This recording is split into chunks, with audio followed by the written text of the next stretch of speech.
किसानों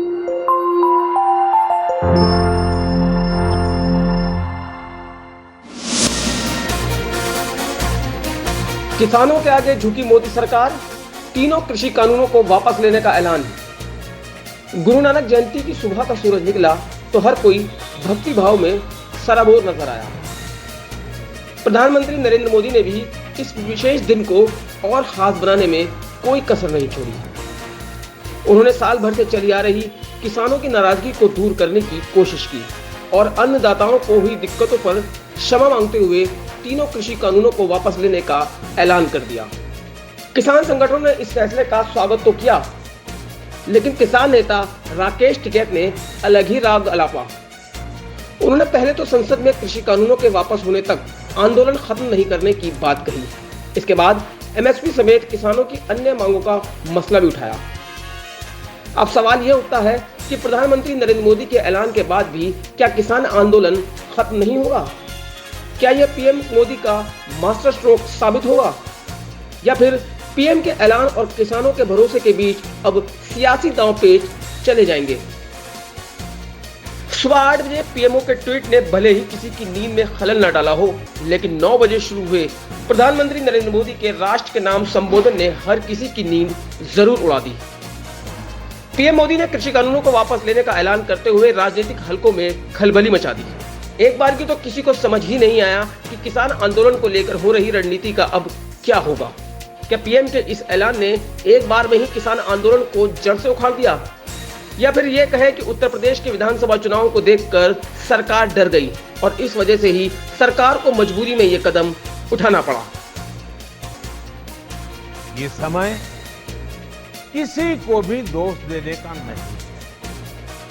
आज मैं आप पूरे देश को ये बताने आया हूं कि हमने 3 कृषि कानूनों को वापस लेने का, रिपील करने का निर्णय लिया है।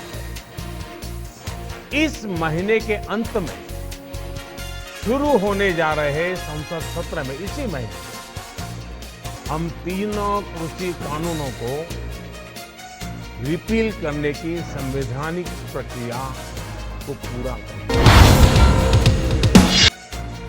वहीं कृषि कानूनों के मसले पर उत्तर प्रदेश के सीएम योगी आदित्यनाथ ने कहा कि जब किसान संगठन 3 कृषि कानून के विरोध में आए थे, तब सरकार ने हर स्तर पर संवाद का प्रयास किया।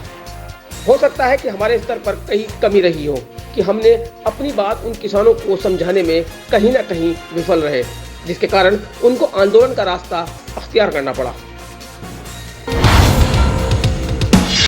दूसरी तरफ समाजवादी पार्टी के अध्यक्ष अखिलेश यादव ने कहा कि अमीरों की भाजपा ने भूमि अधिग्रहण व काले कानूनों से गरीब किसानों को ठगना चाहा, कील लगाई, बाल खींचते कार्टून बनाए, जीत चढ़ाई, लेकिन सपा के पूर्वांचल की विजय यात्रा के जनसमर्थन से डरकर काले कानून वापस ले लिए हैं। भाजपा बताए सैकड़ों किसानों की मौत के दोषियों को सजा कब मिलेगी। वहीं कांग्रेस नेता प्रियंका गांधी ने कहा कि मुझे खुशी है कि यह सरकार समझ गई है कि इस देश में किसानों से बड़ा कोई नहीं है। इस देश में एक सरकार अगर किसानों को कुचलने की कोशिश करती है और किसान खड़ा हो जाता है तो सरकार को अंत में झुकना ही पड़ेगा। यह सरकार समझ गई है। मुझे खुशी इस बात की है कि ये सरकार समझ गई है कि इस देश में किसान से बड़ा कोई नहीं है। इस देश में अगर एक सरकार किसान को कुचलने की कोशिश करती है और किसान खड़ा हो जाता है तो उस सरकार को अंत में झुकना ही पड़ेगा। दूसरी तरफ दिल्ली के मुख्यमंत्री अरविंद केजरीवाल ने कहा कि आज का दिन भारतीय इतिहास में 26 जनवरी और 15 अगस्त की तरह लिखा जाएगा। केंद्र सरकार को किसानों के संघर्ष के आगे झुकना पड़ा और तीनों काले कानूनों को वापस लेने पड़े। आज किसानों ने सभी सरकारों को बता दिया है कि जनतंत्र में सरकारों को हमेशा जनता की बात ही सुननी पड़ेगी। आज का दिन भारतीय इतिहास में 15 अगस्त 26 जनवरी की तरह लिखा जाएगा।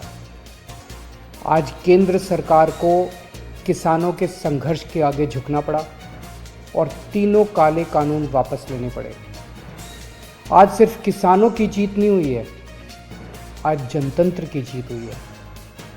आज किसानों ने सभी सरकारों को बता दिया जनतंत्र में सरकारों को हमेशा जनता की बात सुननी पड़ेगी। दूसरी तरफ बसपा सुप्रीमो मायावती ने कहा कि केंद्र सरकार ने कृषि कानूनों को देर से रद्द करने की घोषणा की है। यह फैसला बहुत पहले ही ले लिया जाना चाहिए था। इसके लिए सभी किसानों को हार्दिक बधाई। यदि केंद्र सरकार यह फैसला काफी पहले ले लेती तो देश अनेक प्रकार के झगड़ों से बच जाता। इसके अलावा प्रधानमंत्री नरेंद्र मोदी द्वारा कृषि कानून वापस लेने की घोषणा के बाद मेरठ स्थित सिवाया टोल प्लाजा पर भाकियों का धरना जारी रहा। भाकियों के जिला अध्यक्ष मनोज त्यागी ने कहा कि कृषि बिल वापस लेने की केवल अभी घोषणा हुई है, केंद्र सरकार लिखित में दे। अभी एमएसपी पर कानून बनाना और बिजली बिल संशोधित अधिनियम रद्द करना बाकी है। संयुक्त किसान मोर्चा का जो भी आदेश होगा उस पर अमल किया जाएगा। कंगना रनौत केंद्र सरकार के इस फैसले से नाखुश। ट्विटर पर बैन हो चुकी कंगना रनौत ने अपने इंस्टाग्राम पर लिखा है कि दुखद, शर्मनाक और सरासर गलत। अगर संसद में बैठी सरकार के बजाय गलियों में बैठे लोग कानून बनाना शुरू कर दें तो यह भी एक जिहादी देश है। उन सभी को बधाई जो ऐसा चाहते हैं। दैनिक हिरा टाइम्स की बोलती खबरों के लिए दानिश खान की रिपोर्ट।